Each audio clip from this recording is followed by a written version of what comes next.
Okay, this video is paintings of Chivalry Part 2. It's from this book, Best Christian Art by me, Pete Rogers. This right here is one of the all-time medieval love stories of Tristan and Isolde. And then later on, she ended up marrying the king, and that's a whole complex love triangle type story thing.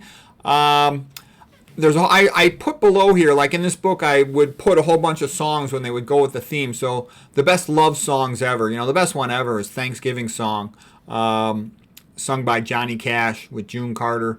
How I Don't Love You Anymore. I'll put all the links for these. These are like the greatest love songs ever. I've been collecting and studying music for a long time to figure out what's best. Okay. So this next painting is Abelard and Eloise, and that's one of the all-time great love stories of the Middle Ages. He was an Aristotelian professor, the smartest man in all of Europe in his day, and all the students wanted to take his class. He ended up tutoring Eloise, and I don't know how old he is. Let's guess he was probably, 15 or 20 years older than her. They fell in love, and then there was some complexity about them getting married or not because he would lose his job. And to make a long story short, her uncle, who was sort of responsible for her, wasn't happy about it when she got pregnant. And it's a rather incredible story. I'll just leave it at that. That's Eloise, Abelard and Eloise. Perhaps the most famous love story of the academic world ever and of the Middle Ages. Okay, next painting here is Two Crowns by Frank Dixie from 1900. You can see he's looking up at Jesus Christus, the highest king. So most kings, a lot of kings, they don't like Jesus Christus being above them.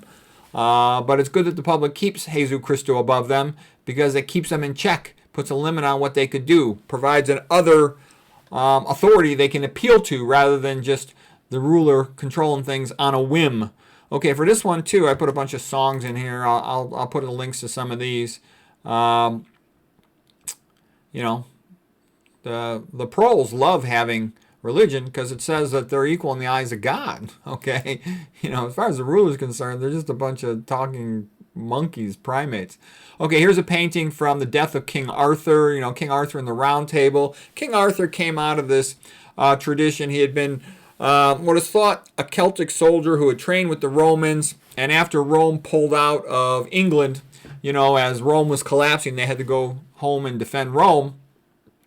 That he had learned their ways, and that helped him to fight against the Saxons, if you will, who started to invade. The Vikings and the Saxons all started invading England and Ireland and whatnot. So the great King Arthur was a great fair man. In some ways a Christ figure. They say maybe he's going to come back, and that he, promoted fairness and equality in terms of merit, a meritocracy with his knights.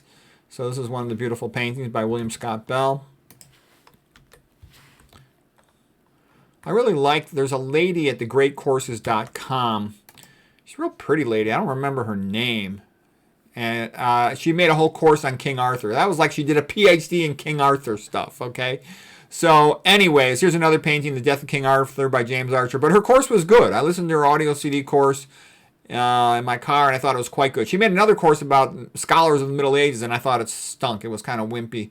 But her one on King Arthur was great. So yeah, here he is, the sadness of King Arthur dying. The whole thing got messed up. Guinevere is a troublemaker, fooling around with Lancelot. That led to a bunch of other problems. Okay, that looks probably like Merlin out there by the water.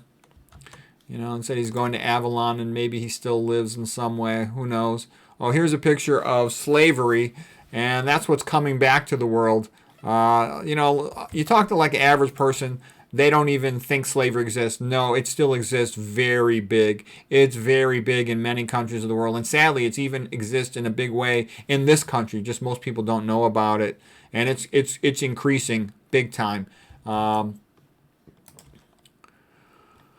Okay, here's another painting of slavery. And see, the public has been sort of hidden from this. In the public schools, you're hidden from all of this. But it is a very big thing.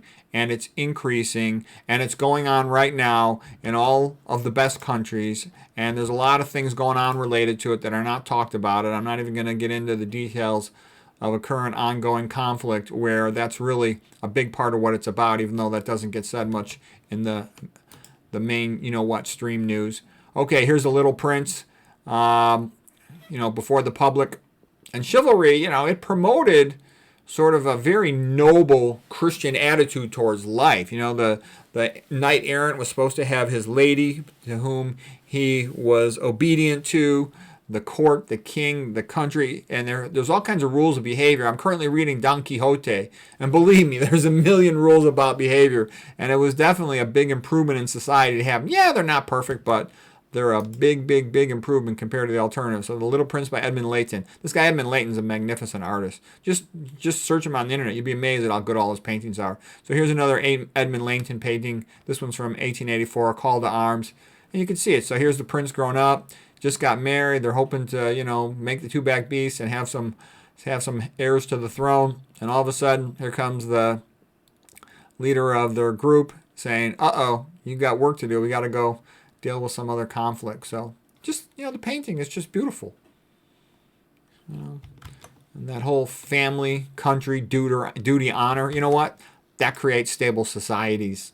Okay? Something that we used to have.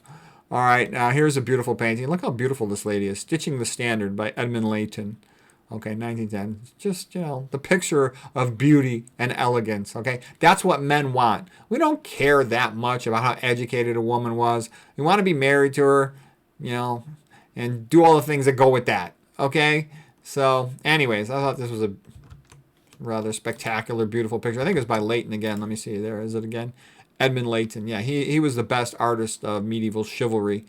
Here's another painting. This one is called The King and the Beggar Maid. And there was a funny comment by a comedian, Zerka, I think is his name, and he said that men are a lot more romantic than women. He said women think they're romantic, but they're not really romantic. He says even a king will date a beggar maid and make her his wife. He says, can you imagine the queen going out with a beggar guy and making him her king? No way.